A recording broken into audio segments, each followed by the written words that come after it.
Well, hello, everybody. This is Michael Lejean with The Cosmic Connection. I am your host, and The Cosmic Connection, which is connecting us not only with the cosmic things, but also issues that are taking place right here on Earth. And, in fact, today's topic has been kind of bannered around on the Internet. There's been a lot of discussions about it. And that's pertaining specifically to the, quote, faked negative alien invasion scenario, a false flag.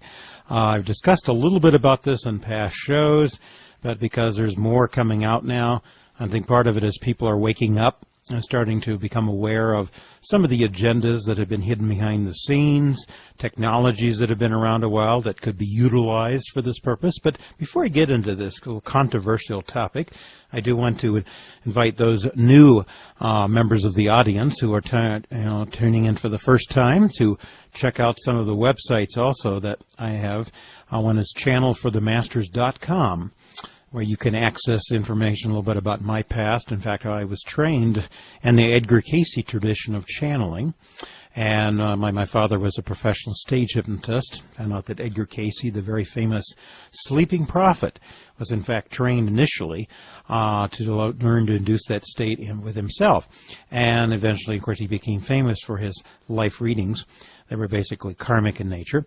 And so that's how I kind of started out, even though I had also a lot of visitations at a very young age, beings coming around me in the etheric, beings like Ashtar, Archangel Michael, Saint Germain. As I've said many times, in many ways they seem more real to me than some of the people I saw walking around on this planet. And also at the website you can see some of the images that were painted by a very famous clairvoyant artist, key members of the spiritual hierarchy and the Federation of Light.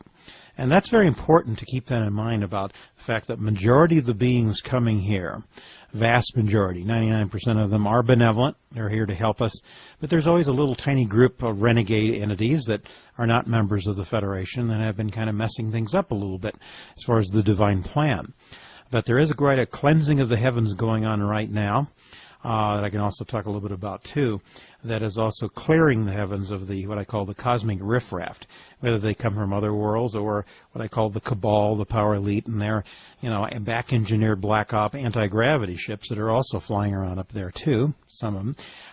It's a time of clearing out all of these forces who aren't interested in uplifting us, who don't want to respect our sovereignty, who have had an agenda for many years, many ages, in fact, to totally control the planet. While they also abuse Mother Earth and throw out a lot of toxic conditions. And some of the emails, in fact, that I've received forwarded to me, and I forwarded it on to people on my email list, about conditions of what they're projecting into Earth, trying to get all the natural gas, all the toxic chemicals that they're pounding, projecting millions of pounds of this toxic stuff into Mother Earth. And then they think that they're not going to have a backlash, like the old saying, is not wise to fool Mother Nature. I think not. I think there's going to be definitely some response. And also the fact that planet Nibiru, Wormwood, Planet X is coming in here and possibly in the next couple of years. And that's going to create some challenges as well. But also if you go to prepareforthelandings.com, that's a very important website because not only does it, you can download the book, Prepare for the Landings, as an ebook, or you can also order a paperback copy of it. And this book is extremely important because it was something I knew in my entire life that I would eventually be publishing a book. And I kind of knew the title even at a very young age. In fact, I have memory before this lifetime of discussing in the councils prior to coming into human embodiment that one of my missions was to prepare humanity for ultimate mass planetary divine intervention. And that there would be, this would have a time, unlike in the time of Atlantis when there was an emergency evacuation as well as some of the other times that they came in suddenly one time and lifted up people from different ages. But they weren't quite as organized. There wasn't as a mass experience as we're going to experience this time around with a series of waves, giving all of humanity an opportunity. Through a series of ways, first the people would be lifted up first who were more, say, certain responsibilities. They had to kind of initiate the whole process. And so there was a time frame that would be allowing humanity to prepare itself. And one of my missions was to not only publish a book specifically about these plans of divine intervention, and I like to refer to it as a cosmic done deal, a sacred promise.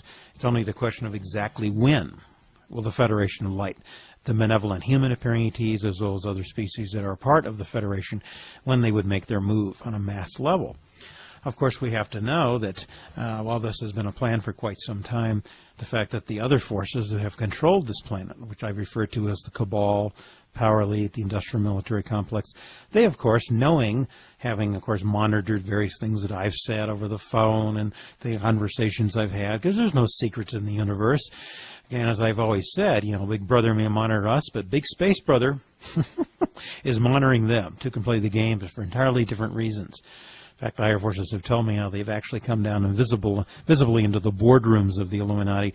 It's very distasteful for them to do that, but they do that to get direct access to all of these plans. And of course, these power elite think that they're psychically secure, but not cosmically secure, because these higher beings of light are coming from a cosmic universal level, not an astral psychic level that could be, say, blocked on this earth level, or the astral plane, fourth dimension. These beings are coming from sixth and higher dimensions. So, there's a lot of information that they have had access to, and they've passed on information to me from the time I was very young, and giving me insights, reminding me about the whole, quote, conspiracy of the power elite, the Illuminati, and he had me connect with certain books and information, verifying that as I got older, of course, there's been all this other documentation and verification of having interviewed numerous people, former black ops, people in covert positions of responsibility, who have since broken away, who've went through quite a transformation, a wake-up call, so to speak, and actually remember being on the Merkabah, being on the light ships,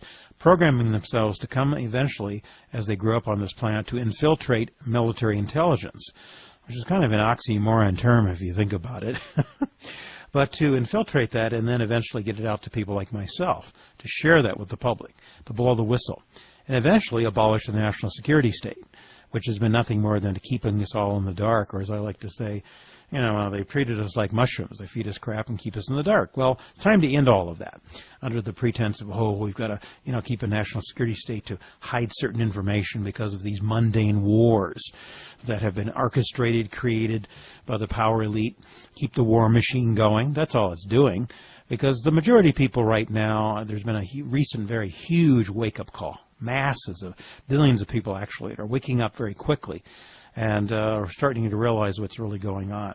And for a lot of people, it's a pretty intense crash course, a spiritual boot camp to awaken and to catch up to things that I myself have known for a long time, and to connect with lots of people, as I said, who have been in military intelligence and the alphabet soup agencies of the government and what they were actually planning.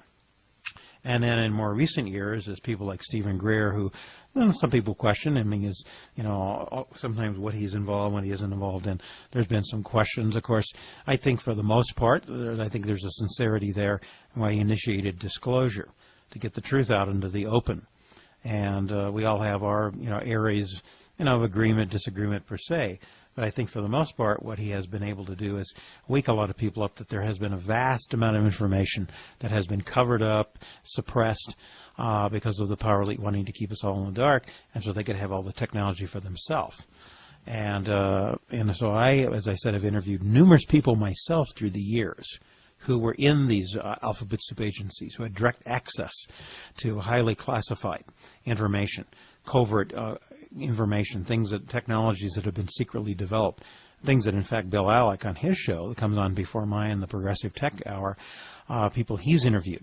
Some of them are retired, but a lot of them are just on a civilian level, who have also tapped into these alternative technologies, like over unity and perpetual motion, anti-gravity, that we should have access to and be able to be energy emancipated, unhooked from the grid, and go wherever we want to.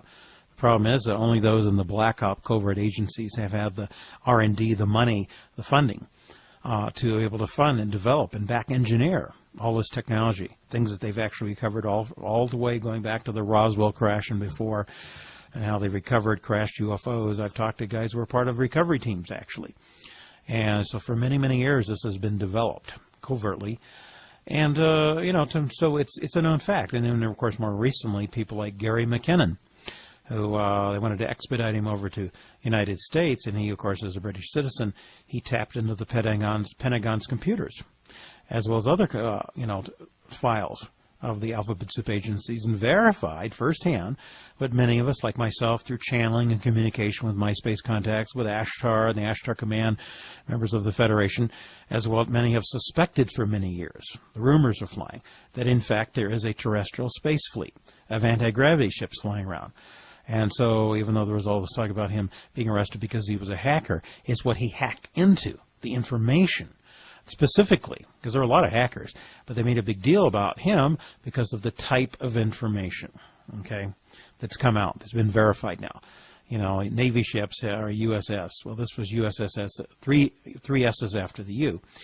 United States Space Fleet, basically, is what it stood for. And there were names of the crew, of the pilots of the anti-gravity ships that he tapped into. So that was why they went after him, because of the type of information. So now it's all verified.